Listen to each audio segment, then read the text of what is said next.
Welcome to episode 384 of the Thunder Underground podcast. Trent here as always. And we've made it to that week once again that happens once a year, and that would be Rocklahoma week.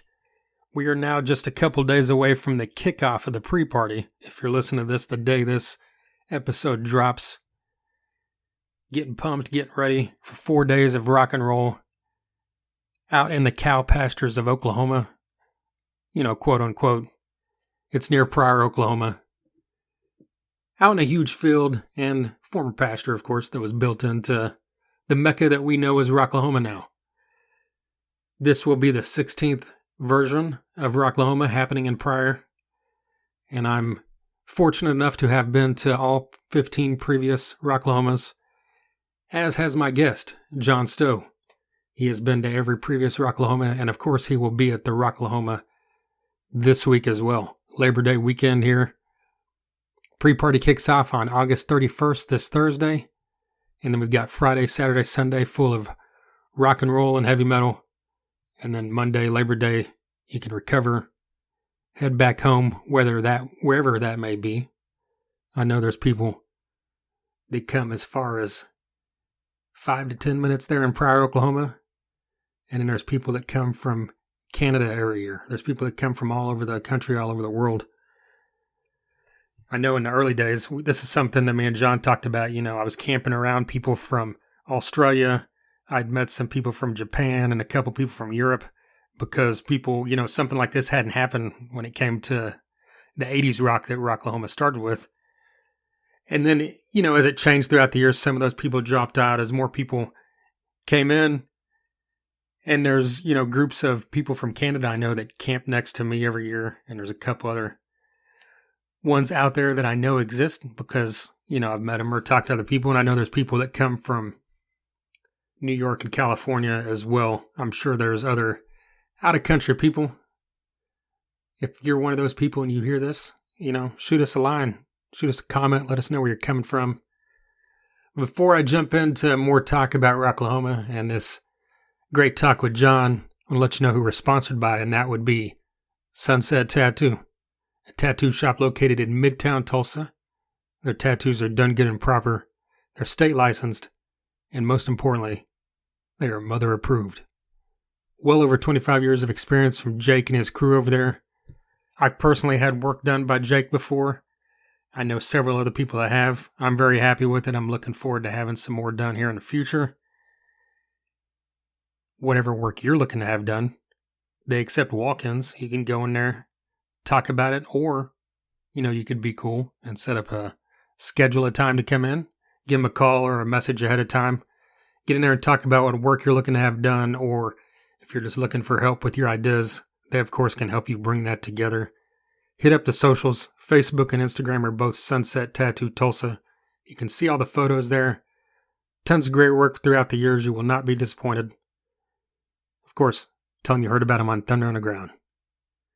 We've also got DEB Concerts, concert promoter based right here in the Tulsa area who has brought tons of great acts to this area over the past several years. Stuff like Megadeth, Lamb of God, Poison, Tom Kiefer, Ice Cube, Snoop Dogg, Saxon, Last in Line, Great White, Buck Cherry, Lita Ford, Steelheart, John Corabi, LA Guns.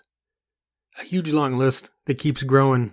This October on the 13th at Graffiti Bar, they're bringing John Corabi back once again. You do not want to miss that.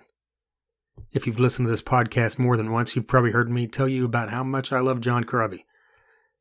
And that's no different right now. So, do yourself a favor and get over there to that show. But in the meantime, DB Concerts also books the Roadhouse stage at Rocklahoma every year. And of course, this whole episode's about that, so I'm not going to go into too much detail there, other than to tell you that they booked the Roadhouse stage. I'm going to talk more about that here in just a second, but hit up debconcerts.com to be kept up to date on all future announcements. Of course, we bring them to you here as well as soon as I hear about them. And hit up rocklahoma.com if you're going to Rocklahoma and you need ticket info on that as well. Once again, a huge thank you to DEB Concerts. All right, like I said, the pre-party kicks off at Rocklahoma on this Thursday, August 31st. To go to the pre-party, you have to have a ticket for the entire event. You can't have a single-day ticket. But I know the majority of people seem to buy the multi-day tickets, so you can get out there, check out this event. Kicks off at 7 p.m. at the Roadhouse stage, brought to you by DEB Concerts. Voodoo Moonshine will be kicking this whole thing off, and they will be followed by Bullet Boys, LA Guns, and Warrant. All great bands, all put on a great live show. In fact, of those 4 bands, 3 of them have been on this podcast at one point or another. Mark Torian from the Bullet Boys was on here several years ago. That was a cool experience that Jason and I talked about many times throughout the years. Same with the LA Guns episode a couple years ago. We got to sit down with both Phil Lewis and Tracy Guns. And then Phil Lewis came back not that long ago, actually. Earlier this spring, I think it was in April. Not long before, right around the same time that LA Guns' most recent album, Diamond, had come out. So check that one out if you had not. And then we've got Warrant headlining the thing. Robert Mason, the vocalist of Warrant, has been on here, as has Joey Allen, the original guitarist of Warrant. He was actually the first guest on this podcast that was from a major national touring band that, Jason and I had grown up on. We had a few, some regional artists and then a couple, newer bands up to that point. But it was, episode 21, and that's when we got Joey Allen from Warrant on. So that was quite a cool experience. But yeah, that whole day, booked and brought to you by DEB Concerts. See, I told you I would talk about it instead of just jumping real quick into it. But so the other 3 nights, like I said, me and John talk about this, but we just kind of talk about some quick, highlights, I guess, that we're looking forward to. Number 1 being Pantera for both of us. And something else I want to mention. I don't need to mention anything, I guess, but before I jump too far into this, is that, like I said, I've been to every Rocklahoma, but the past several Rocklahomas I've been working as, I believe it was 2017 was my first one. And that's around the time when I started working, live events and music festivals, as my career, I guess is the correct terminology. So for the past several Rocklahomas, even though I've been there, from the time we started this podcast in 2015, Jason and I would always do a Rocklahoma preview episode when the lineup was announced, and then we would do a Rocklahoma review episode, of course. But once I started working, of course, I was missing a lot of the show. But Jason was still there to, fill in, give reviews of the stuff that he happened to be able to get a chance to see. And I'd talk about the few things that I did get to see. And then since Jason left the podcast in 21, this will now be the 3rd Rocklahoma that I'm doing this while I'm doing the podcast, but I can't really do a true review episode. Anyone can do a preview episode of anything. You don't even have to show up to do that, right? But a review episode, I've always, I think, the last couple years at least, I've talked about it in conjunction with whatever the topic of that episode was each year. But it's kind of hard to go into a full-on review whenever I'm only seeing, 1 or 2 bands a day. But with all that being said, still always happy to be out there. It's still the festival every year that I look forward to the most because I know so many people there, and having gone for so many years before I started working, everywhere I turn, there's someone I know, and that's the beauty of Rocklahoma. The great thing is getting to not just meet people, and then see them like, hey, I remember you. More, legit, like John and I will talk about it here in a few minutes, is you legit make, really good friends. And I'm talking to the point, I've been to people's houses and spent the weekend that I know through Rocklahoma. And a lot of these close friendships, go back to the first couple years. And then, I mean, there's even some, like, the very first 2 years I went there, the seats that I had were in VIP in Section D. And then by the third year, I moved over to where, my seats from henceforth were in Section B in the center. But I'm very glad where I was that first year, because the people that surrounded us on both sides, both became great friends. And, I'm not going to throw names out here. I guess I could, but I'm not going to throw names out because there's a lot of people that I'm good friends with that I've met that I'm not going to mention because I'll just forget someone. But the point being, one of the groups of people sitting next to us in that first or second year, my ex-girlfriend and, one or two of them might have kind of started throwing comments back and forth, giving each other the evil eye. I don't even remember exactly how this started or why this started. But they're over there just like, kind of talking shit, never getting into a full-on argument, but you can just tell tempers or whatever. And then by the end of the weekend, we're all hanging out, having a great time. And then we talked about this in years to come. And these are, some of the people that hang out with every single year and, became great friends with. So I know everybody's got those stories from Rocklahoma. Everybody's got their little sections of their cliques. But the great thing I've noticed is that even if people have, your clique of, 4, 6, 8 people, you can go to those people's campsite. 90% of the time, people are just going to welcome you right in and say, hey, sit down, hang out, have a drink, We're all here for a good time. So, okay. Thought I don't know exactly where I was going with that, but, that's just some random thoughts about Rocklahoma. Some other thoughts are something else. Like I said, you just show up to people's campsites, and there's so many of these campsites throughout the years that, after the first few years, everybody would name their campsites, and that became a big thing. And now you just, everywhere you turn, there's a campsite with some weird ass name, which is great. It's cool. Everybody has a great time putting this stuff together. But some of the campsites throughout the years have become kind of, well known for just their extravagance or just the fact that they're a great time to go hang out with, like Camp Mardi Gras. Throws a big rager party every year on Friday night after the headliner ends. So this year it'll be Friday night after Godsmack ends. If you head over to Camp Mardi Gras and the VIP camping, there's always a huge rager going on. There's, like I said, I didn't want to mention them because I'm going to forget people, but, me and John talked about Camp Jaeger. That's not a camp that exists anymore, even though I know Fred and Stacy were out there last year for a bit, I think. Not sure if they're going to be there this year or not, but, they're definitely Rocklahoma royalty because of the joy they brought to the campgrounds. I mean, it can't be said enough that Rocklahoma's number one,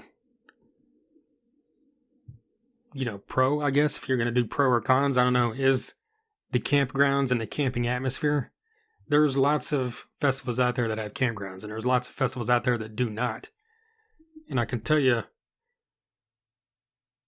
that outside of maybe, Blue Ridge Rock Fest, I can only speak on ones that I've been to, worked at, or attended.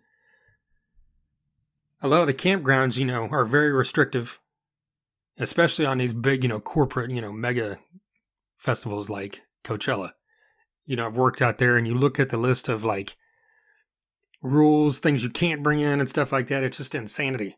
It's just, it's over the top. Like, each person in your vehicle can only have 12 beers to their name type. And I'm not exaggerating, like, or maybe it's one case of beer per person or something to last you how many ever days you're out there. Some people get out there a week.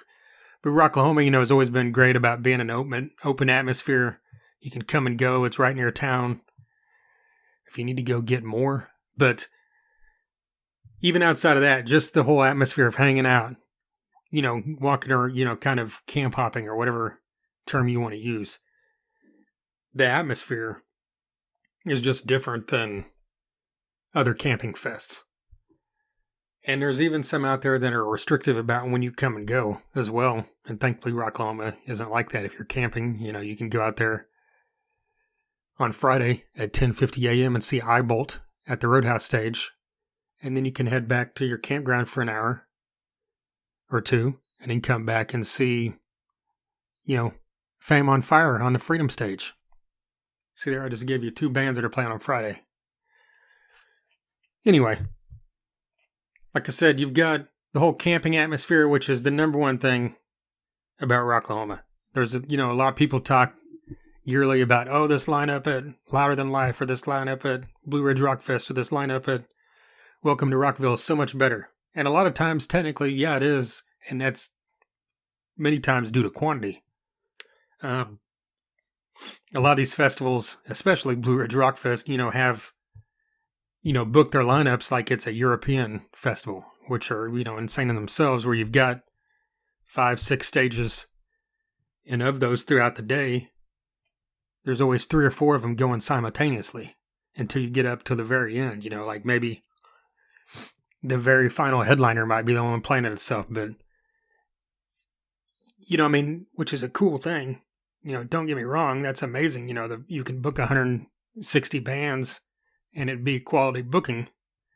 But then on the flip side, there's so much stuff you're not going to get to see. There's so much stuff you're going to miss. It's like you're just running back and forth constantly trying to see this band. I would think, it's definitely, there's worse problems you could have. We all know that. I'm talking about first world problems right here. Oh shit. I've got to hurry up over here to see Machine Head and then get back, in time for the Biohazard reunion here at Blue Ridge Rock Fest. I mean, that's not a bad problem to have. But the point I'm trying to make is at Rocklahoma, I guess the silver lining is that you get to see these bands if you want to. And there's a lot to be said for festivals that book that way, because there are other big ones that do it that way. Book it so you're going to see every act if you want to see every act. But yeah, so let me just kind of jump into each day here. Friday is headlined, like I said earlier, by Godsmack. This also features, Skid Row will be the headliner on the Roadhouse stage that day. And then Code Orange will be headlining the Renegade stage, which is the name of the second stage. Man, all 3 of those are good live bands. I'm not a fan of Godsmack whatsoever, but, they put on a good live show. Code Orange, same way. Fantastic live band. Skid Row, you can't go wrong with their new singer, Eric Gronwall. If you have not seen or heard this guy, I know there's so many people that it's not the same with, Sebastian Bach's not there. Well, guess what? It's not Sebastian Bach's job to be there. Okay. Inside joke for Rocklahoma people. But Eric Gronwall, this guy's phenomenal sounding. He was the singer of Heat from Sweden. Check this guy out. Check this band out. It's Skid Row. The songs are classic. That day will also feature Aaron Jones, who is very cool. New up-and-coming artist who's got some great music out there. Daughtry. I saw Daughtry live for a little bit last year at something. I think it was Blue Ridge. And I was just kind of surprised about, because Daughtry is one of those artists I've always not blown off, just not really ever paid attention to outside of a few singles I knew. It's a good hard rock show. I was surprised. Atreyu is going to be there on Friday. Chevelle, Shot of Poison, Flat Black, Fame on Fire, Dead Poets Society, Dead West, Small Town Syndrome, and Eyebolt. And did I mention Blackstone Cherry?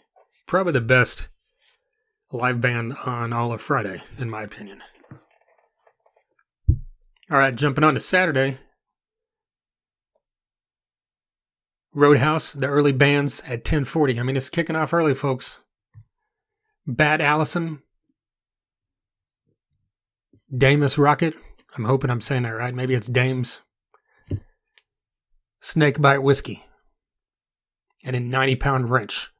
I've seen 90-pound wrench before. I believe they're from Arkansas. Great heavy music from these guys. And then you jump over to the main and second stage. You've got Dayseeker, Plush, Crowbot, can't stress to you enough how much I'm looking forward to seeing Crowbot. And me and John talked about that a little bit. We'll talk, hear that here in just a bit. POD, Fuel, Theory of a Dead Man. Man, I try to keep negativity out of stuff like this. And I've always been the first to admit that I like Theory of a Dead Man. I think that Tyler Connolly writes great lyrics. I think that, he's very good at that tongue-in-cheek, wordplay kind of thing, like, Neil Fallon from Clutch or Butch Walker or some of those guys like that do. I know they're very much just a mainstream, modern hard rock band or whatever you want to call it. But as much as I like this band, that is one band I never want to see live again. I cannot stress enough that if there's anyone on this planet that I've seen live that can give Vince Neil a run for his money at being the absolute champion of horrible live vocals, it would be Tyler from Theory of a Dead Man. Okay, on to the next. That would be The Who. And The Who go on the Renegade stage once again for, I believe this is the third year in a row. And I know a lot of people aren't big on repeats. Personally, I enjoy, give it at least a year off or just bring them, send some new shit. But this is one of those bands that, they can just put on there every year and I would not complain a bit because they're doing something different. A lot of people still don't know about them. So the more opportunities these guys get, the cooler it will be to see if these guys continue to get bigger in the world of rock. We've also got Asking Alexandria, Bush, Gwar. Gwar will be headlining the Renegade stage. Well, I don't actually know what the headliners are considered this year because, typically the headliner of the second stage goes on right before the headliner of the main stage. But this year there was a band going on every night on the second stage again after. I know in the years past, they used to do that a long time ago and then they stopped for a long time. And it seems like the last couple years they might have done that a couple of the nights, but not every night. Because I remember The Who being one of those bands the year before last. But I say that because this year, after Limp Bizkit on the main stage, Steven Adler goes on the Renegade stage. Steven Adler, of course, the original drummer of Guns N' Roses, one of the nicest guys in rock and roll. And of course, he comes out there and plays Guns N' Roses songs. He's got a great singer doing it with him. So if you get a chance and you're not too far gone by 11:35 on Saturday night, get over there and see Steven Adler. I think I skipped someone on purpose. Yeah, Kicks. I skipped over Kicks. They're going on, it looks like at 6:20 on the Roadhouse stage. They'll be the headliner of the Roadhouse stage on Saturday. And Kicks, has been on this podcast before. And this band, I've said it every week leading up to now.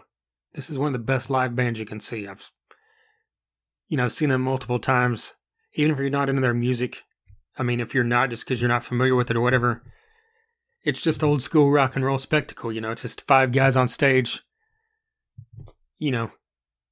not putting on a fake ass show, not running tracks, not, putting on pomp and circumstance that isn't needed. They're just up there playing rock and roll. And they're doing it at an exceptionally high level still to this day. And this will be one of your last chance to see them. Because their final show will be in October in Baltimore, Maryland, where they're from. So do not miss Kicks. Did I say Asking Alexandria? They're also there. Danny Warsnop has been at Rocklahoma before. I think Asking Alexandria actually has with his band.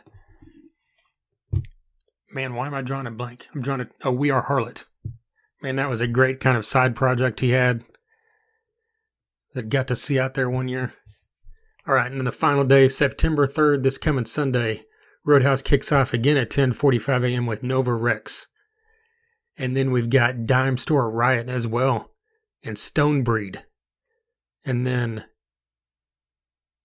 we jump to the second stage. But Dime Store Riot was recently just announced about a week, maybe 2 weeks ago, to be on the Rocklahoma lineup. Super excited for this.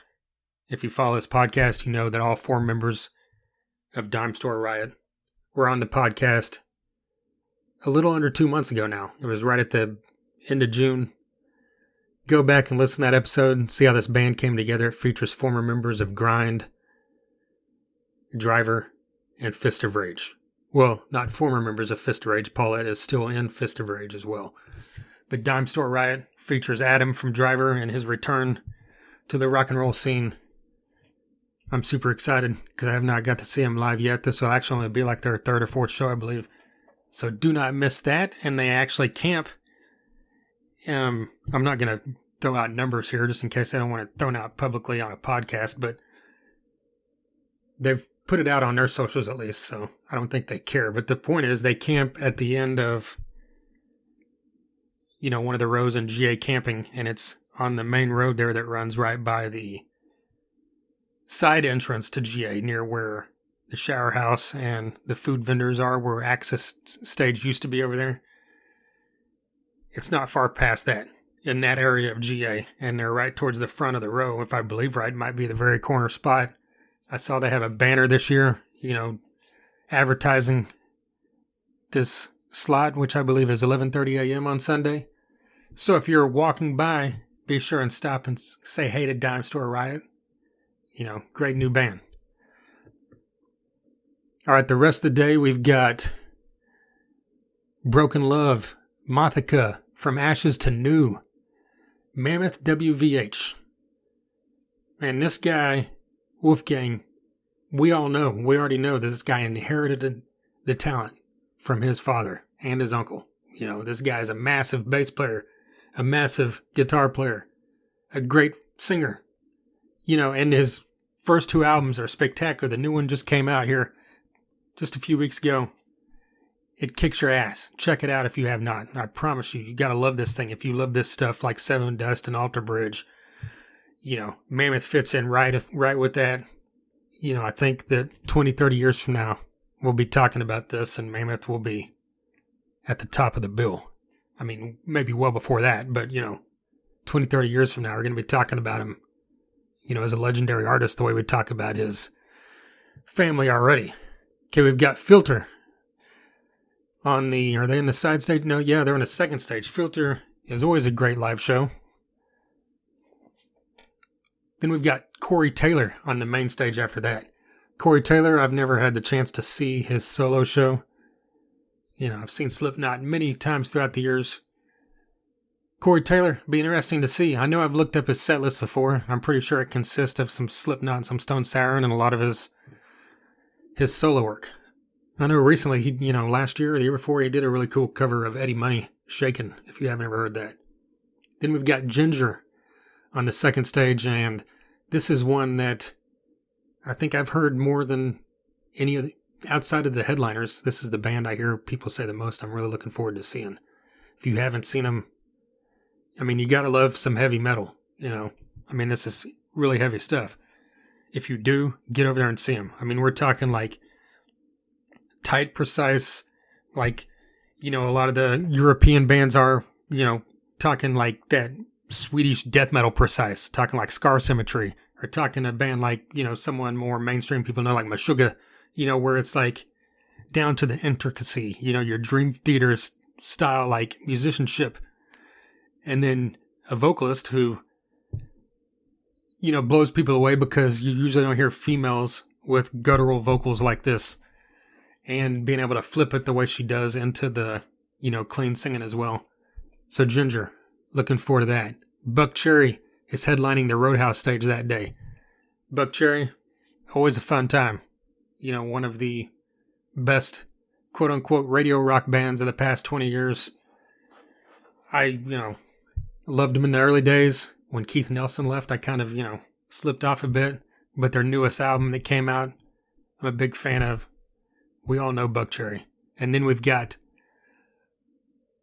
Rob Zombie on the main stage. And Rob Zombie, there's not much that needs to be said about that. Phenomenal live show. He's got Riggs playing guitar since John 5 left to join Motley Crue. Then we've got Ministry headlining the second stage that day. I'm pretty excited about this. I've only had the opportunity to see them like 3 times in my life. Absolutely love Ministry. So hoping I can catch a bit of that. And then the final band on that night, and of any night, will be Pantera. And I would tell you what I think about that, but I'm kind of rambling now, and John and I talk about that here in our interview coming up. All right. With all that being said, one more thing I want to say before I jump into this interview with John is that something we didn't mention, or I didn't think to bring up when I was talking to John for some reason, is that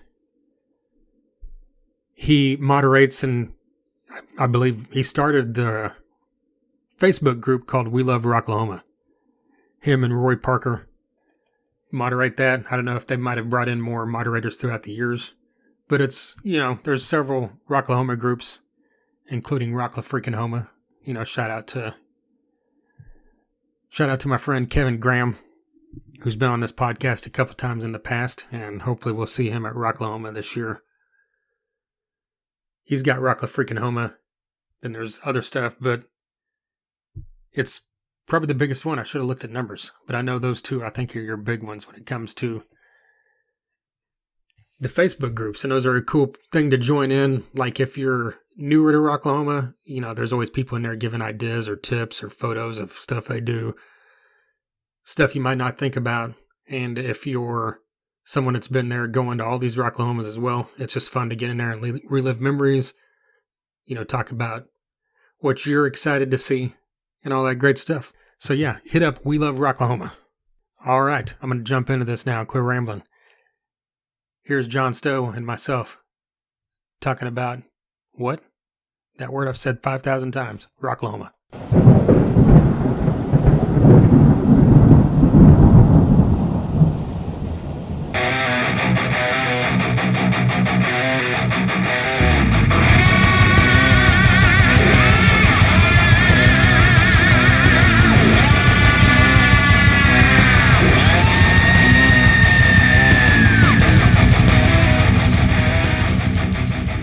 I'm envious of your job. I know it's a lot of hard work, and I only see the picture.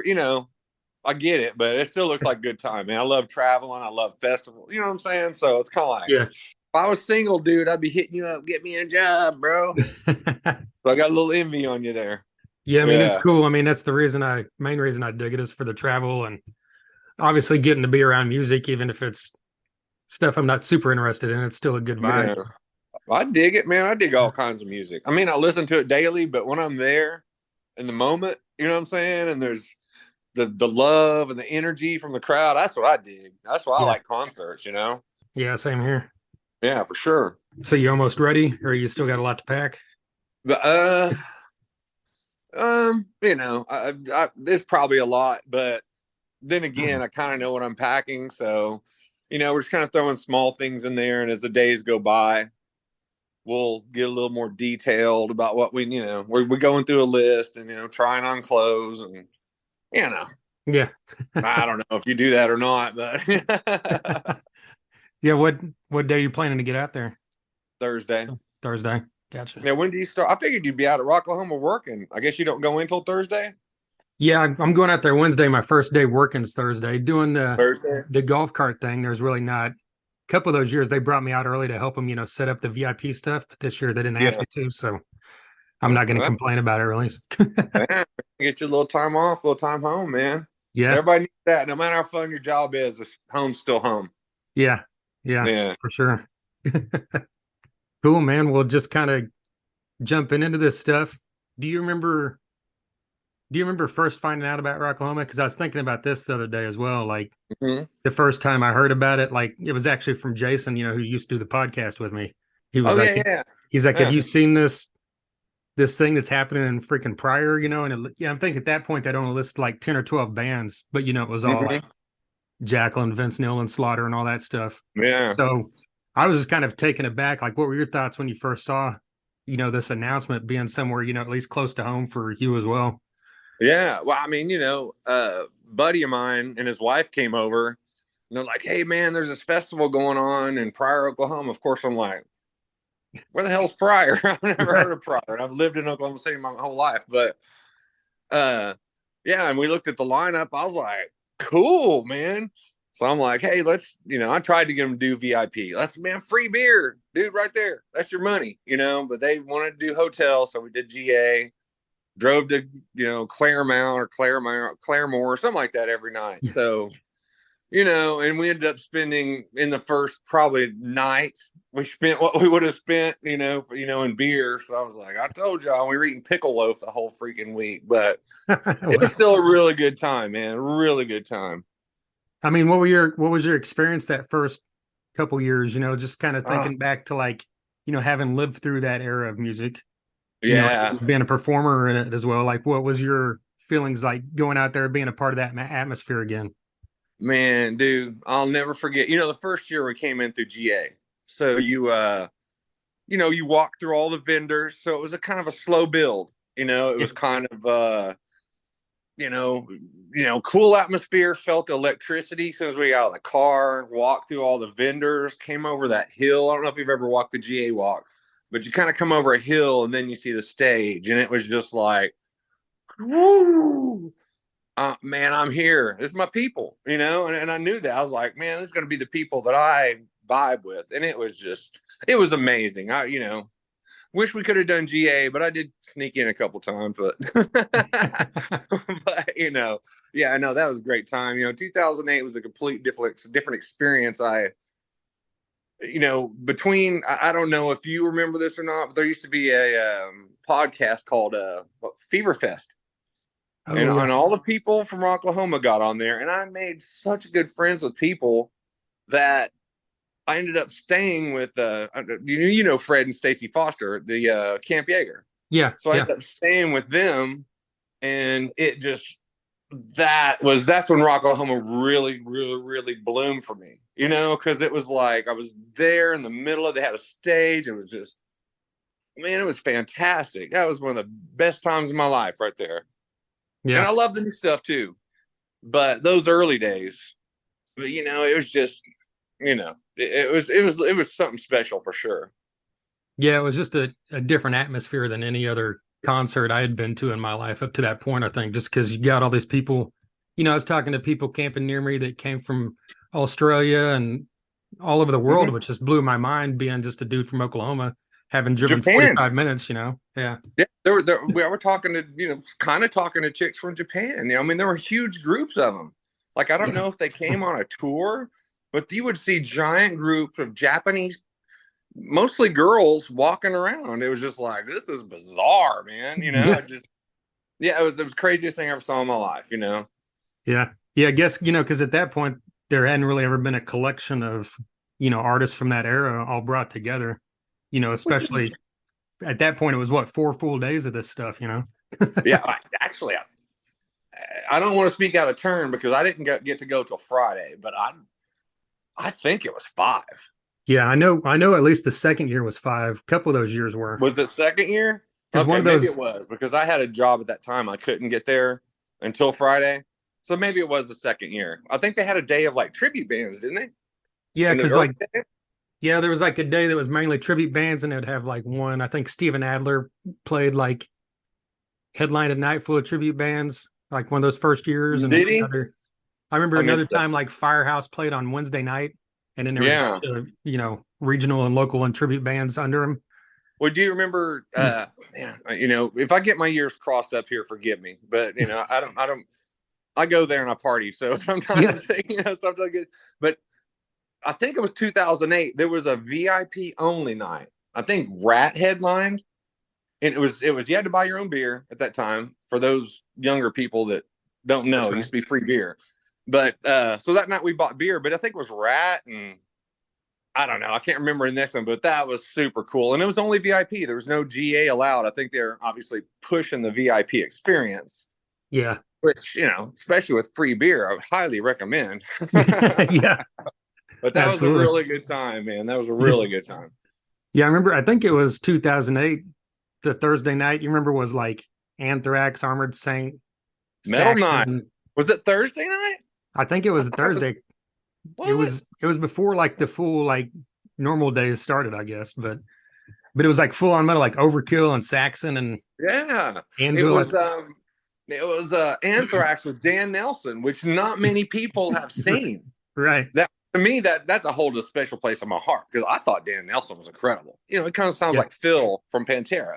Yeah. I thought it was a great mix. Obviously personalities and whatever don't mix, but Right. that was a great show, man. I felt privileged to see that, man. Yeah. Yeah. Same here. Yeah, that was cool. Really, Yeah. really dug. I almost had a heat stroke during Metal Church because I wore all black, and I love Metal Church, man. I love Metal Church. So I was just rocking. I'm just like, oh my god, I gotta go to Fred Stacy's trailer and get this AC on me. So, but I recovered. I lived. Yeah. Came to fight another day. Yeah. Rock another day, I guess. Yeah.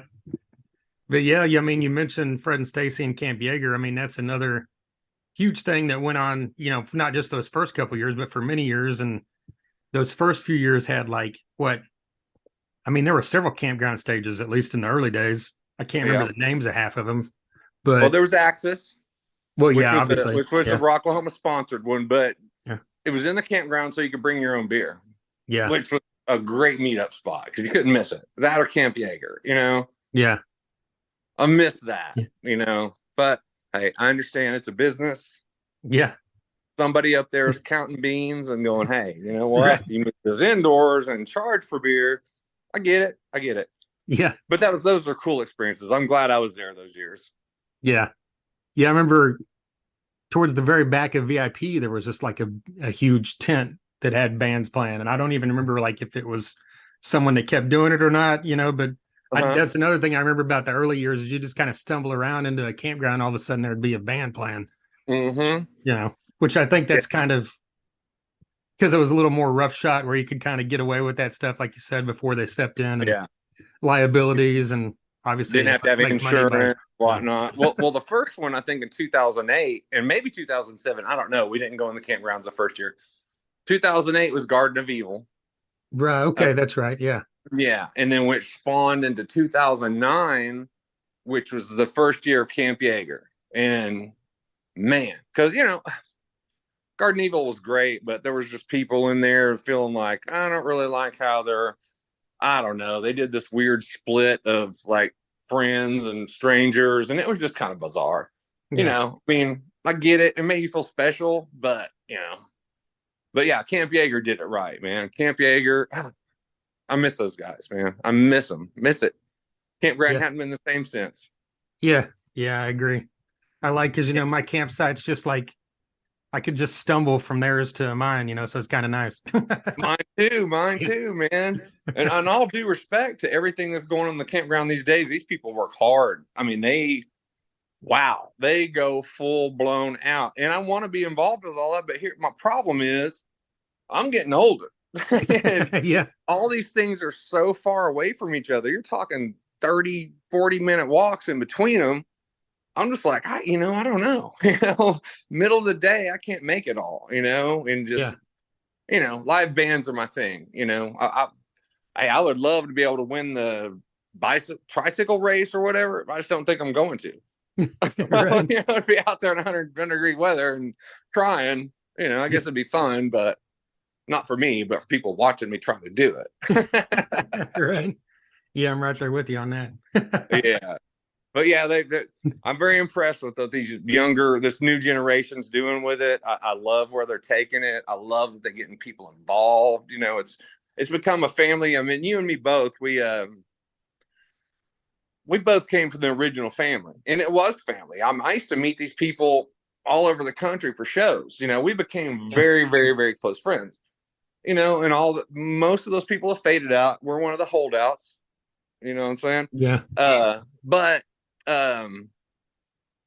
there's a new family now, and I see it growing. Fortunately, I'm blessed to feel like I've been included with this new family. Have a lot of good friends in there, but it's kind of changed. It's a lot of walking. When Camp Yeager was skipping a do, I could hear it from my campsite. You know what I mean? Yeah. So it's gotten harder. It's gotten harder for me anyway. Yeah. Yeah. There's a lot to be said for that. Because like you said, there's a good chunk of people that I became like really good friends with, from those early years on. And some of them don't go anymore, but we still keep in contact, which is cool. Because you don't get that experience from I would think even a normal festival. Because, you go, you leave, you come back, you might be in the same area the next year.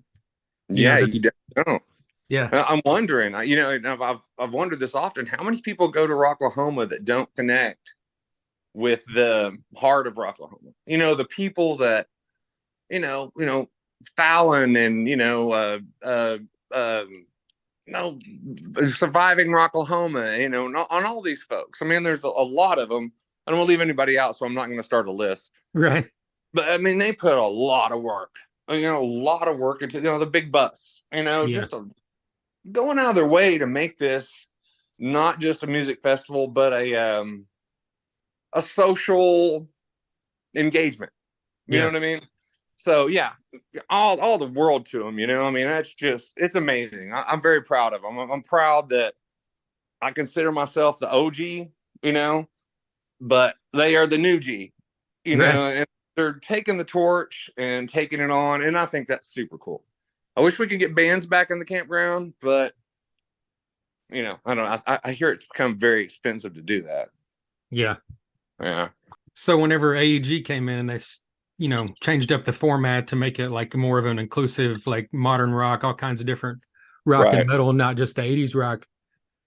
I mean, I know both you and I, share the love of all these different genres. So I was cool with it. But at the same time, were you a little taken aback at first? Like, they're taking away our thing. Because I know there's still people to this day that bitch about it, which, I get it. But at the same time, it's like, you expect these people, Rocklahoma wouldn't be here right now if they hadn't changed the format, Exactly. That's my thoughts. I mean, every post, there's at least one person that says they should go back, and I like modern rock too. I mean, I grew up on 80s. I love 80s, man. I mean, but I listen to modern rock more these days. But to me, it was necessary because I was in the campgrounds in 2009, and the campgrounds you see these days that is just packed to the gills.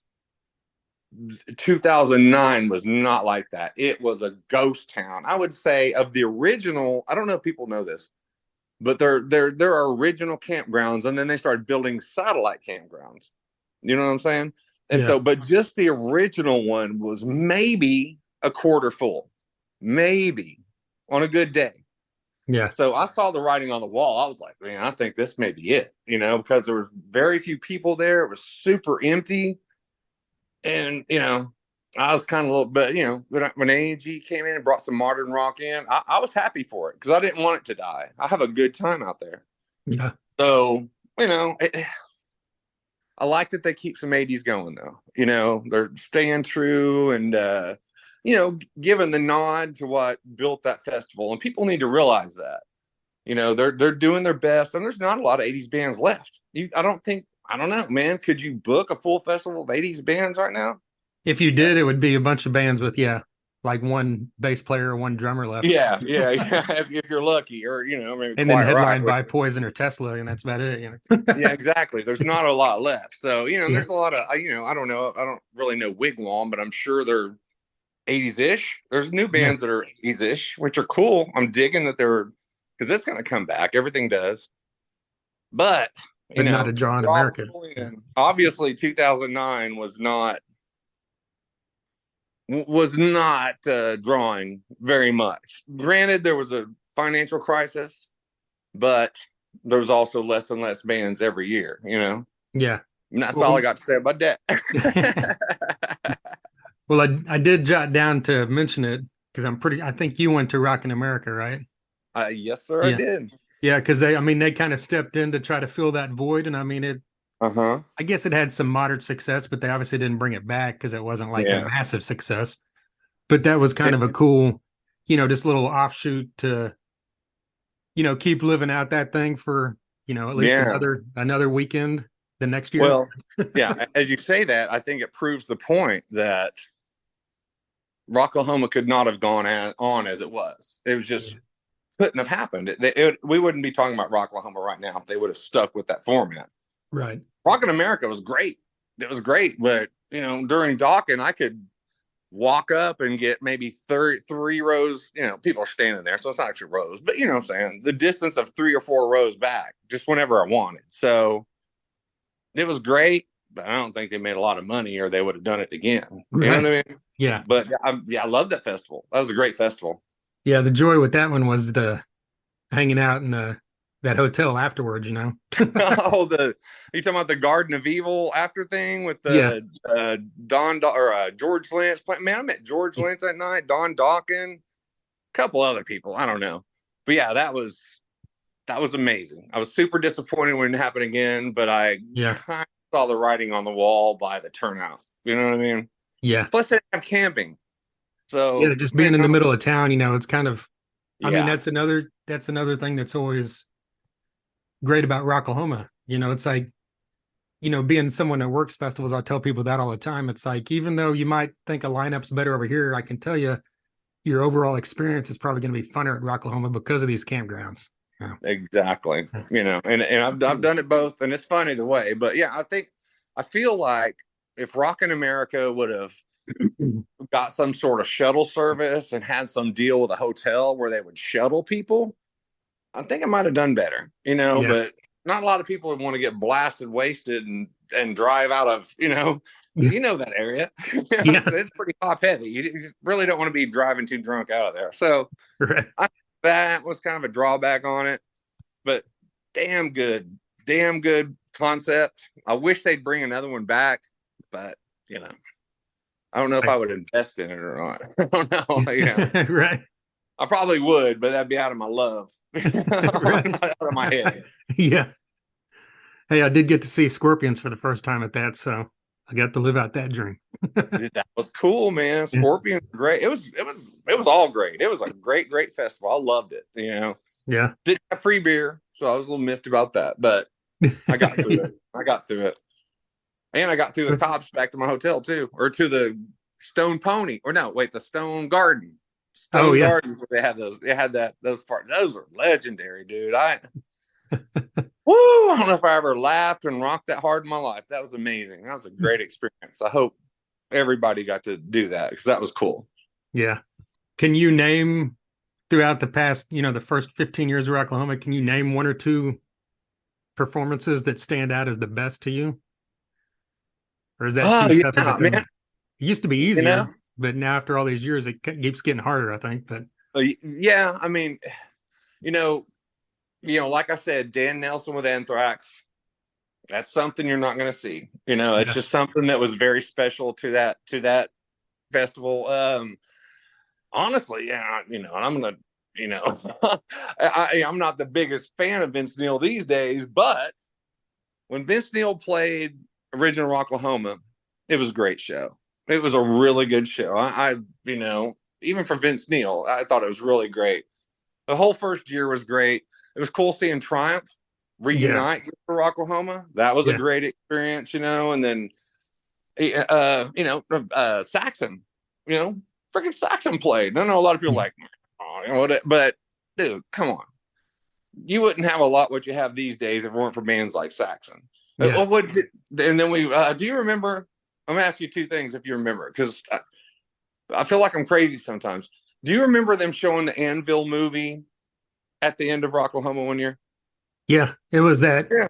It was that Thursday night metal night after like Anvil and Anthrax. Yeah. And everything. Yeah. Okay. That one's true. Okay. Let me ask you Yeah. another one. Were there, okay, where the stage is at and where the second stage used to be, conveniently a few minutes walk over, to the, I guess which way you're looking, if you're looking stage left, and they had a tent and there were strippers in there. Did you see that? Yeah. Or is that just me?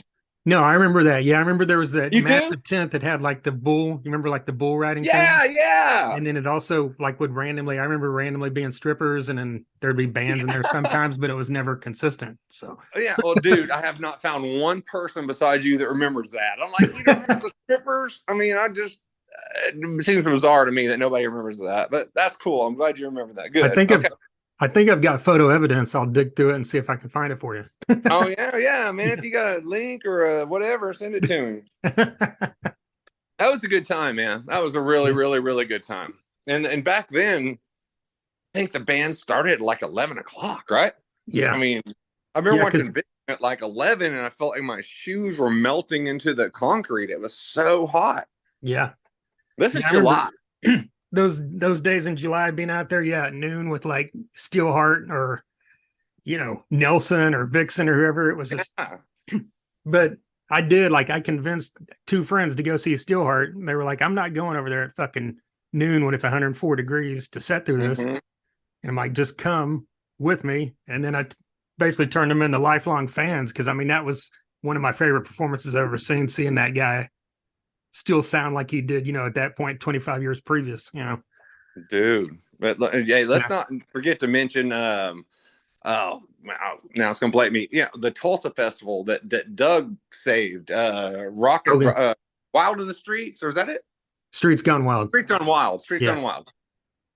Man, that dude is still as on it as he ever was. It's amazing. It's just incredible. But that was another great festival that just wish would come back. Oh, wish that would. He wish they could, but I understand. It's proof again that it's really hard to make money on an 80 Strictly festival. Yeah. It's like it's got its niche audience and people will show up, but it doesn't really have that growing power on it, I think, Yeah, unfortunately, man. And there's less and less bands these days that are really doing it any good or have many of the original members, which, I've kind of got over that, man. Whatever. I mean, I'd like to see the original singer, but, as long as the original songwriter's in there, it's cool, man. It's whatever. I don't know. It might be my all-time favorite Rocklahoma performance was Kix in 2008 after the storm. I don't know if you remember that, because after, everybody left the venue for that storm and everything, and then they came back, and I think Lita Ford was first, and it was kind of raining off and on, and then Kix came out, and it just started pouring rain, and no one left, at least in the VIP area. And it was just, it was pouring pretty heavy. And I just remember not a single, from what I could see, barely anybody was leaving. And I thought that was kind of a testament to the fact that, at that point, Kix hadn't played outside of the Northeast since the 90s, I think. Are you sure it wasn't Trickster? Or no, Trickster was who was playing whenever the storm happened. You're talking about after. Okay. I'm talking about after everybody came back in. Yeah. Whatever happened to the second stage stands? I mean, there was no second stage left. Did we just cancel? I don't really remember. That's a good point. Yeah, I remember part of that fell over, and I don't know if the next day, if they fixed that, or I can't remember. No, it was still Jack the next day. And, and a quick funny story, that year I met a friend of Brett Michaels, and he sold me front row tickets, to that show. So I'm like, I was so pumped. Front row, my first time ever front row. And then it started raining. End of the day, I'm like, of course, the day I get front row tickets, it's gonna. But I made it back to front row, so we're good. Yeah, very true. Those good years, man. I wish we could go do them again. Yeah. I mean, I feel like whenever the format changed, the vibe kind of at least changed a bit, but that's to be expected because it's a totally different generation crowd coming in. Yeah, but you still had a lot of the same people because a lot of the people that like, Motley Crue or Poison or Def Leppard also like Godsmack and Rob Zombie and that's me. Else, like us. So it's like, the good vibes are still there, and I'm sure that's why we, continue to come back year after year. Yeah, at least. Well, I like to call it FOMO Oklahoma, or wait, FOMO Oklahoma. I can't say it, but it's a lot of FOMO, man. You've got so many friends there. Yeah, it's hard to miss, man. It's just hard, It's a tough deal. Yeah, you see that every year too on social media. People are like, I'm not going this year, and then a couple weeks before, all of a sudden they're going. Yeah, it's easy to say until it comes around. Know I've done it many years. I'm like, all right, this is my last year, and then I go have a good time, man. I see all my people I don't ever see, which are some of the coolest friends because it's great to have great friends that you don't see for a year. You Facebook around or whatever, but then you see them and it's like you pick up exactly where you left off. There's no, you know what I'm saying? It's instant love, man. There's no awkwardness. It's just all excitement and just great to see these people, man. That speaks to the power of Rocklahoma right there. Yeah, absolutely. Yeah, for sure. Like, do you have any personal thoughts on, do you think Rocklahoma needs to do to survive in the long run? I mean, I know we're already 16 years in, it's already kind of the long run, but I meant you've got so many more festivals now than there used to be, especially all those Danny Wimmer fests. I mean, do you think Rocklahoma can continue to at this level, or do they need to do something? I mean, there's what I think, and then there's, the reality of what's going on. Right. Yeah. I mean, the reality is they're selling out the big packages and VIP with record speed. So obviously they're doing something right. Me as an old timer of when there was a lot more to offer, Yeah. it kind of seems slimmed down to me, but dude, they're selling tickets. And, as a business person, why would you do more? If you're selling out that quick, why would you do anything different until that changes? And I totally get that. Personally, I wish that Rocklahoma would, step up a little bit, maybe get these, with the other festivals. I can't tell you the capacity of all these venues, and it may be a logistics thing, like, well, this is a max we could sell and this is what we got to pay to do that, and it doesn't make sense, and I can't expect them to not take care of their investors. Right. I get that, but it's there's always something to gripe about. I'm sure the people that have the biggest festival in the world still gripe about something. People are just going to gripe, including myself. But the reality, man, they're putting out a good product, and it shows by their sales. Yeah. And I think this year was a good year that they brought in a few artists that either haven't been there or haven't been there in quite a while. So yeah, it's especially with two of the headliners, with Pantera and Limp Bizkit, and having never played there. Pantera, boy, jingled my heart there, brother. Yeah, man, I was praying when I heard Pantera got back. I was like, please let Rocklahoma get, and I kind of doubted it. I don't know why. Because I just did. And then when I heard Pantera, honestly, the rest of the list could have said whatever it said. Right. I'm pumped about Pantera, man. I know it's not Pantera. I know there's people that are, it's not, but hey, man, it's as close as we're going to get in this lifetime.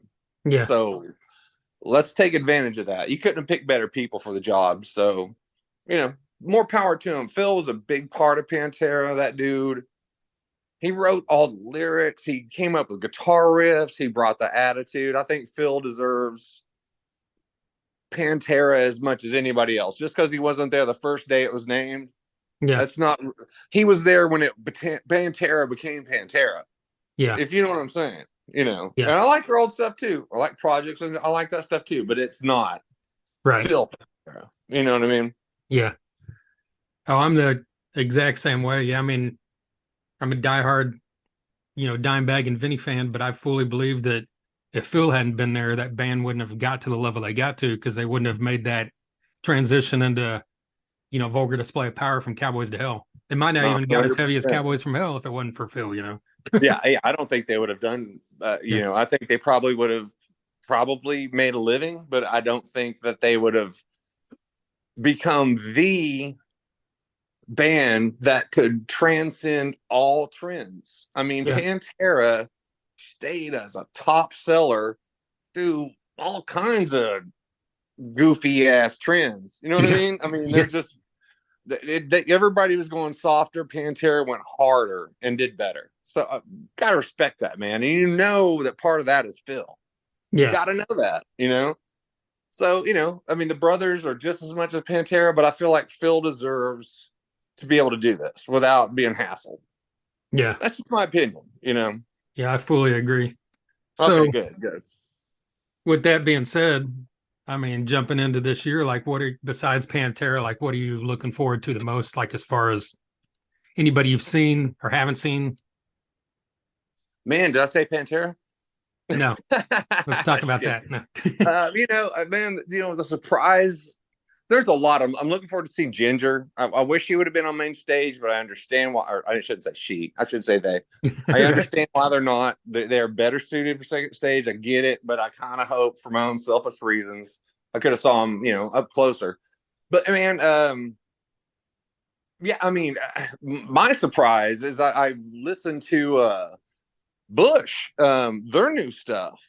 It's really heavy. I'm just like, man, I love their set list. I love what they're doing. I'm not a huge Bush fan, but man, they are rocking it. So I'm looking forward to Bush, man. I'm looking forward to really everything. I just experience my friends I haven't seen in a year.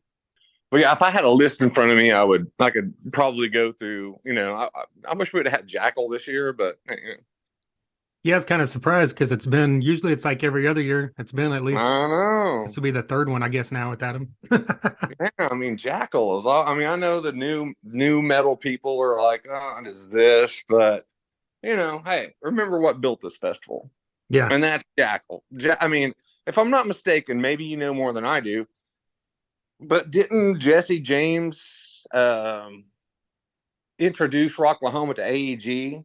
Yeah. Like, hey, you need to talk to these guys about taking this festival to the new level. Is that a true story, or am I just?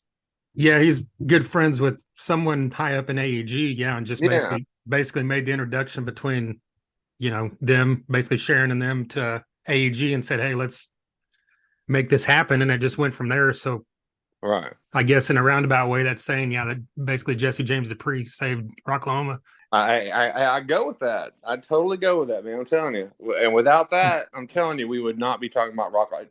I don't know how M3 does it. I don't know. I haven't been to M3. I'd like to go, but I don't know. I don't know Yeah. how much longer it can go. Yeah, I'm surprised too, because they seem to, I mean, there's always, someone surprising in there, but for the most part, it seems like the same bands kind of Mm-hmm. repeating themselves. Like what you mentioned earlier, you can't really expand too far out of there. Yeah. How many bands, how many actual 80s bands are left? Even with members that weren't in there. There's only a handful. Unfortunately, that means we're getting old. Yeah. Yeah. Yeah. But yeah, I'd love to go to M3 sometime though. It looks like a great, cool venue. We'll see. Random side note, speaking of Jesse James Dupree, several years ago, whatever the year was that they played with right before Seether, and that whole thing happened. I thought Um, that was, on my podcast directly after that, on a Rocklahoma review episode, me and Jason were mm-hmm. talking about that situation and basically defended Jackal. Yeah. And then the next day, got a message from Jackal's manager and said, hey, what's your address? Jesse listened to your podcast and really liked what you said. So then he sent us this massive box with like 6 bottles of whiskey, tons of, t-shirts, hats, CDs, and autographed crap, all kinds of stuff. It was crazy. Right on, Yeah. man. Hey, you deserve it, man. I mean, you take time out of your busy schedule to do this for people, man. I mean, it's I enjoy it, I mean, I'm sure many people do, bro. And it's cool you do that. So yeah, especially for saying what you feel instead of what you think you need to say. Yeah. I think the majority of that crowd was kind of Seether, Yeah. it's crap that dude, but they don't understand. They just don't understand how Jesse James basically made this festival you're being mad about didn't go your way possible. Yeah. Got to give him some leeway. He's Jesse James Dupree, bro. Yeah. And the funny thing was, after all that happened, like it didn't even cut into Seether's time. It actually cut into like nothing more. Whoever was playing on the side stage between the two. Yeah, yeah, it was nothing more. Yeah. Which is a great band. I mean, Which sucks. Yeah, but still. yeah. I mean, I wish the festival could go, okay, let's adjust times, but hey, I don't run a festival, so that may be the difference in thousands of dollars. I don't know. Right. I have no idea. I do know that I used to work stagehand, and I know that after a certain time, stagehand's pay goes double. Yeah. That can be pretty expensive, if you go too late.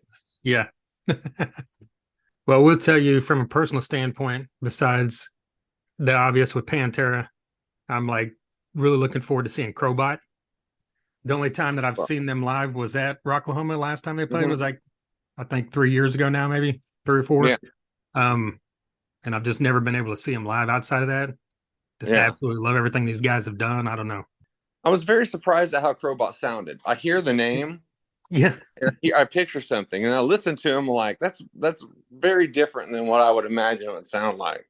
The vocal, I kind of picture really heavy vocals, and maybe I'm thinking of somebody else, but Crowbot has a pretty good singer, right, with a pretty good range. Am I thinking the right band? Yeah. Okay, yeah. Yeah, I So mean, I they're was, kind of one of those, they're hard rock, but they're like borderline rock and metal, yeah. between there And with like a melodic singer. Yeah. yeah, he's got a good melodic singer. And Crowbot to me is, Yeah. that type of stuff, But yeah, I'll definitely, I didn't even, they playing this year? Yeah. Yeah. I just pulled the lineup up there on Saturday. Oh, well, sweet. Yeah. When are they playing? And Maybe give them a shout out. I've got, I've just got the lineup up, not the schedule line, not the times or All whatever. right, all right. All right. No, everybody can find it themselves. Just let's just say, go see Crowbot. Well, Man, yeah. Crowbot's a great band. And speaking on what you just said, like I saw an interview with that guy a couple years ago and they were talking about the name, and he said that when he first started the band, they were heavier, and Mhm. he said he wanted something that kind of incorporated the sound of robots and the sound of crowbar. Hmm. And so the guy that was, whoever he was talking to, just mixed the two names and came up with Crowbot, and then they ended up sounding nothing like that. That's a cool name. I love the name, and I think actually, I don't even know if I went and watched them the first. I don't know. It seems like I was kind of like, well, I can kind of picture what they're going to be like. Which I usually listen to playlists, but when I listened to them, I was, wow, this is really good. Not that grunter and screamers aren't good. That's not what I'm saying. Relax, Yeah. like it all. But it was a vocal performance that I did not expect. I'll just say that. Right. Looking at the lineup from a name standpoint as well, like Sunday, I've seen a lot of people say it as well, but Sunday looks really stacked as far as for my personal taste when you've got Rob Zombie, Pantera, Corey Taylor, Ministry, Mammoth WVH, Filter, Ginger, Buck Cherry. We even just added Dime Store Riot to the list on Sunday. Woo! I mean, that's all in Man, one day. That's crazy. get me excited there, bro. Yeah. I have heard through channels now. You know how channels are. I've Right. heard that Sunday costs Rocklahoma almost as much as the other 2 days combined. Just I what could I've see heard. that. Yeah, and I don't know that that's true. This is coming through an anonymous source from a very good source, but I trust the person that.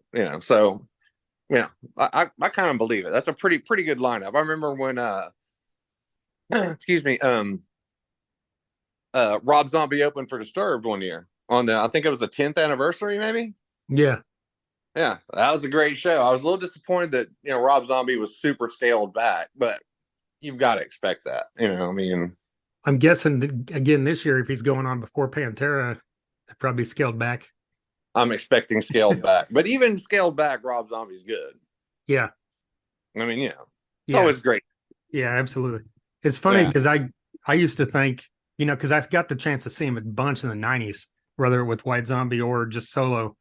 And I always thought that early on in those days, like his shows would start and he didn't sound good. And then usually about 4 or 5 songs in, something would happen and all of a sudden he sounded good. Yeah, right. But as the years went on, it's like I don't hear that anymore. It just comes out sounding good. I mean, hopefully that's not because of something else going on, but Did you see Rob Zombie the first time he played Rocklahoma? yeah. That was a great show. Yeah. Yeah. That was it was all I don't know if neon light, day glow, colors. Oh, that's right. Yeah. Yeah, blew me away, man. I was at that point, that was the best Rocklahoma show I'd ever seen. Even he wasn't my favorite band, but that was the most entertaining thing I had seen at Rocklahoma. And Alice in Chains is probably my favorite performance because I just love them. Yeah. Love those guys, man. Even without Lane, God rest your soul, brother. But yeah, man, they're carrying on as I think Lane would approve. Oh yeah. Yeah, I agree with that as well. Yeah. Yeah, and speaking of that time period, the biggest loss I think from anything that got missed due to weather or anything else would have to be Soundgarden, even though that wasn't obviously weather, but that's the biggest loss I think of missing someone at Rocklahoma, in my opinion. Definitely. My wife is a Soundgarden. Well, let me Chris Cornell, a huge fan of Chris Cornell, and it just, I don't remember how many days it was, but I woke up to Roy Parker's text. Hey man, he killed himself. Just, oh, wow. That was pretty heavy, man. Pretty heavy. Yeah, definitely unfortunate. You already mentioned, and something else that, was talked about is the fact that it seems like the last 3 or 4 years of Rocklahoma, Mhm. especially since they took access away, like the number of bands seems to decline every year. And Ooh. even this year with Roadhouse Stage seems to even have less. It's like I've talked to Doug on the podcast every year Uh-huh. outside of this year, and that would be a good question to ask him. But it's like, I don't know if it's just me, but I swear on the Roadhouse Stage this year, there's significantly less bands than there was the last couple years. Yeah, I feel like last year and maybe the year before, there were bands during the day, and then there were a few bands at night. Now it's like some bands during the day and one band at night. Yeah. So, you know, I can't say I know how to run a festival, and I'll leave that to people that are good at that. But I kind of like it starting earlier in a way. And at first I was like, a 2 hour break. Like what? Just to make more money, which is what they're trying to do. I mean, let's not get it twisted. I mean, they're not our Right. best friends. Just giving us a favor. It's a business. But after I thought about it, I was like, well, hey man, that'll give me time to talk to people, to check out the vendors, to eat. It gives you time to, because it's been a constant tick tick tick tick tick tick tick tick tick tick tick tick tick over. Next day, you know what I'm saying? Yeah. You didn't have a lot of time to do much if you wanted to see the band. So hey, I get it. I get it. Let's just hope the heat isn't too oppressive. Yeah, I know. Yeah, I'm hoping there's going to be some sort of break in it, but we'll see. Let's hope, Yeah. right? Yeah, I mean, I guess, yeah, I mean, you can look at that either way. It's like you've got some of these festivals like those European fest or just like Blue Ridge Rock Fest happening the week after Mm-hmm. Oklahoma, where like if there's 20 bands you're wanting to see, you might get lucky and see 5 or 6 of them because there's usually 3 bands playing at the same time at all times. So it's like on the flip side of that with Rocklahoma, if you want to see a band, you're going to get to see the majority of every set from every band you want to. Absolutely.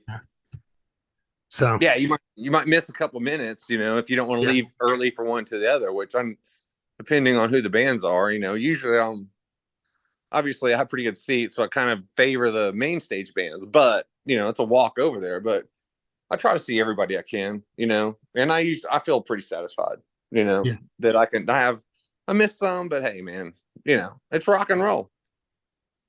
You're yeah, going to see people on the way there that you haven't seen in a while. You got to have to spend a little time with those people, because that's what's going to matter in the end, man. We're all going to see these bands, hopefully, multiple times. yeah. So That's the hope. what's your like best drunk story from Rocklahoma that you were willing to say here on the podcast? Oh man.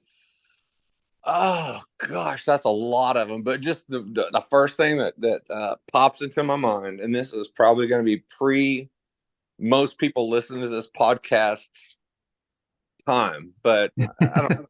2008, 2009, there used to be a rock quarry off somewhere. I don't know, off somewhere Yeah. in the distance. I don't know. We took a golf cart over there, and there were people swimming in this thing. It was crazy, and we just got insanely drunk and hung out, and it was just, I don't know, man. I've never seen anything like it. I mean, it was an incredible thing. That's just off the top of my head. I'm sure there are stories that later on I'll go, oh man, I should have thought of that. But it's off the top of my head. That just something that doesn't happen anymore. They shut that down because I guess Yeah. health concerns. I saw a dude do a backflip off a ramp into the, I don't know what you would call it, the pond.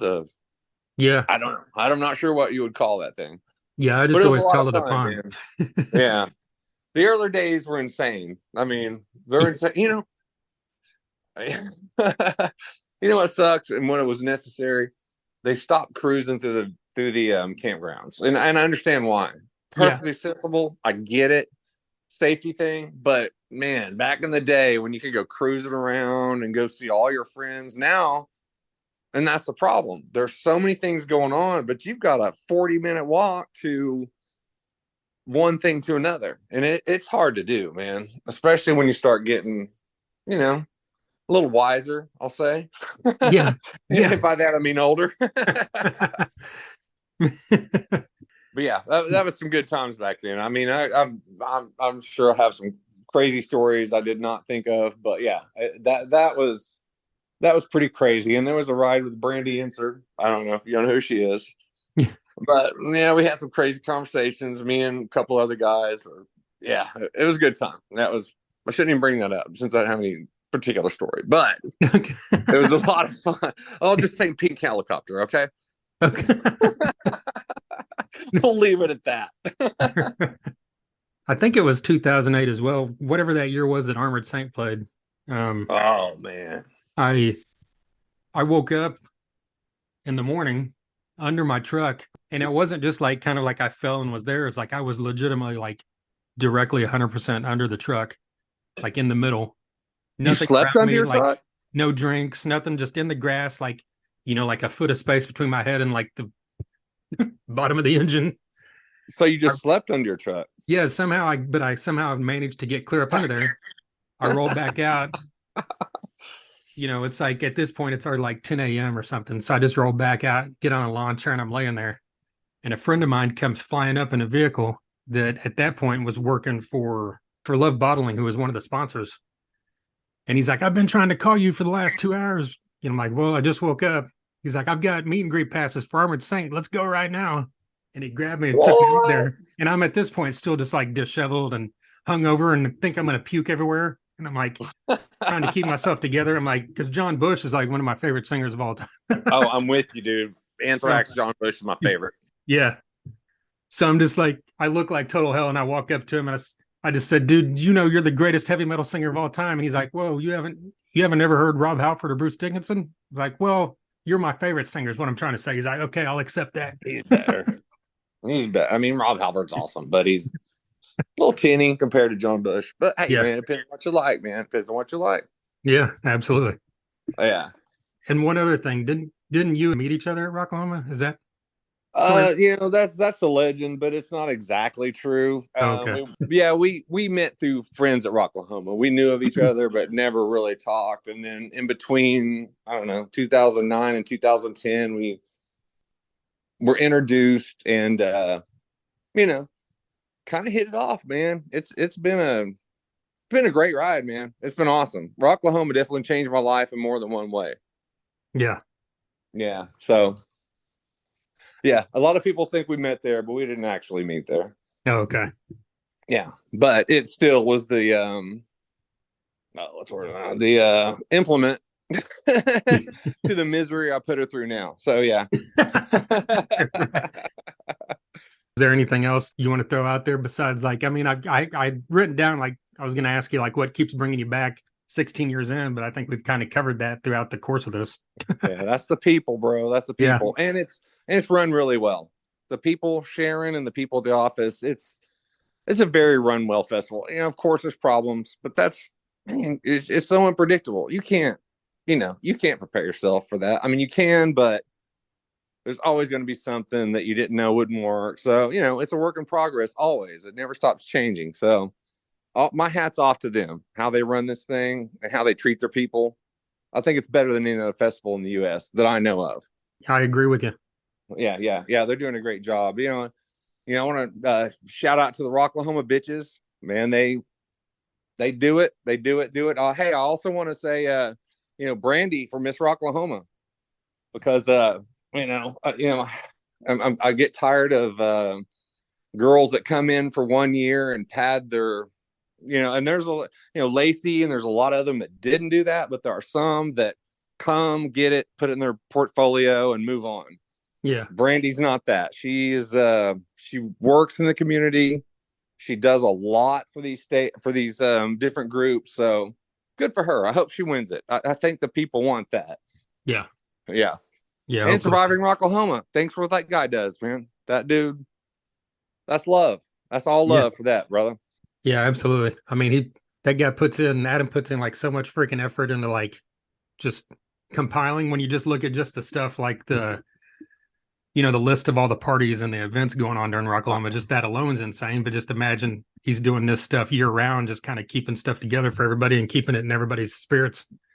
I know it. You got to love that. To shoot off Camp Mardi Gras. I hope you guys go to that costume contest, because I've been. It's pretty nuts. Yeah. Just go check it out, man. Go check it out.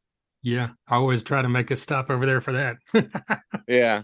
Absolutely. You got to do that. You got to do that. But, this year, unfortunately, we're back to the Hard Rock Hotel, not really by choice. Just kind of happens that way, man, but it's all right. We'll get back in the campground eventually.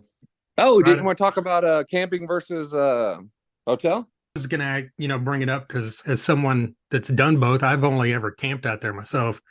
Yeah. But you've done both, and you always hear people saying, "Oh, you need to camp," and I mean that's the only thing I know, so that's the only thing I can tell people.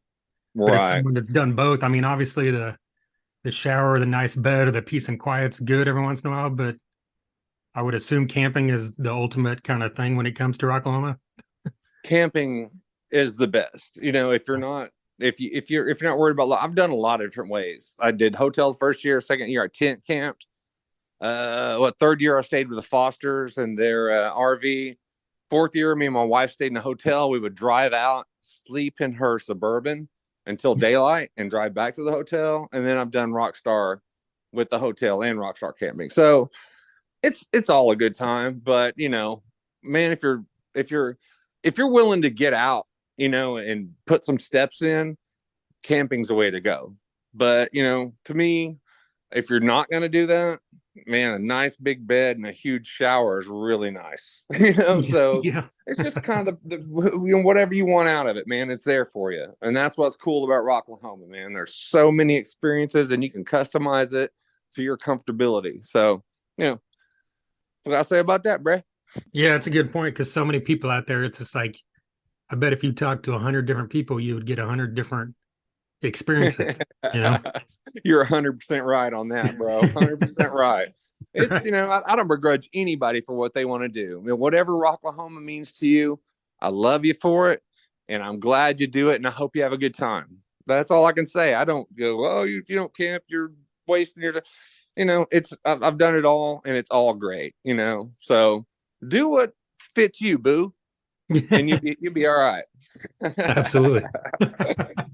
All right, man. Well, I appreciate you taking the time with me today on this one. It's been fun. I'm looking forward to seeing you here in just a few days. Brother, I appreciate you letting me on and, blabbering on about stuff that nobody really wants to listen to outside my Rocklahoma family, which is once a year. It's nice to talk about it. Got me pumped up, Trent. You got me pumped. Can't wait to see you, brother. There you go, John Stowe. A huge thank you to John for taking some time out there to give me a call on Zoom so we could talk about our thoughts on Rocklahoma throughout the years and, of course, our thoughts on Rocklahoma this year. We're only a couple days away, I'm sure, as you know, if you're listening, if you've listened this far in. I'm sure you know exactly when Rocklahoma is. If you're one of those people that are already out there, because a lot of people do get out there. The gates officially open for the campgrounds on Sunday. Some people get out there on Saturday night and have a party at the gates until the gates actually open, which I think said 11 a.m. or noon maybe on Sunday, which by now that's long since happened. We're a couple days in. So for those of you that are already out there partying, hope you're having a good time holding it down for the rest of us that are getting there this week. I'll personally be in there Wednesday.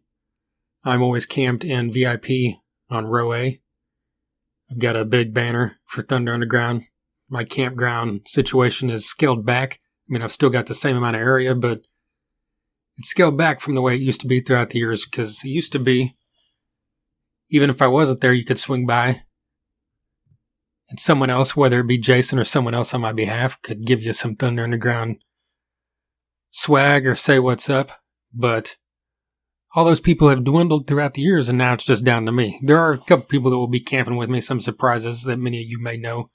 But anyway, until then, I'm just saying, swing by. If you see the banner, if you see me in the area, say what's up. I'm always in the area because I'm working, but working for the VIP company out there, as I have for the last several years. Someone else who's always working, even though they're out there having a great time, is Adam Richmond. And we mentioned him. Me and John mentioned him, and I spoke about him, I believe, previously in the intro coming up to this. But be sure and check out Surviving Rocklahoma if you have not. It happens every Monday night. Every once in a while, they do it at a different time. if something comes up, but generally always Monday nights, and it's a video live stream, everything, you can go back and check out those. Of course, after they happen, check out the podcast, all that great stuff. He's the official podcast of Rocklahoma. You know, I'm not sure what his first year was out there, but the guy's extremely knowledgeable about Rocklahoma. Always bringing everything together. Like I said, there's, if you go to survivingrocklahoma.com, you can find links for other stuff, but there's campground maps that list a bunch of the campground names and list a bunch of the campground events, the unofficial, parties and things going on. There's events going on every year, to help raise money for charity, just some fun events like scavenger hunts. There's people out there like Camp Rockavet that are always doing a ton, like giving away tickets every year, leading up. I believe this year it's actually should have been done by now because this is dropping on Tuesday. I'm recording this here on Monday. I believe it's Monday when they were announcing it, but they're giving away several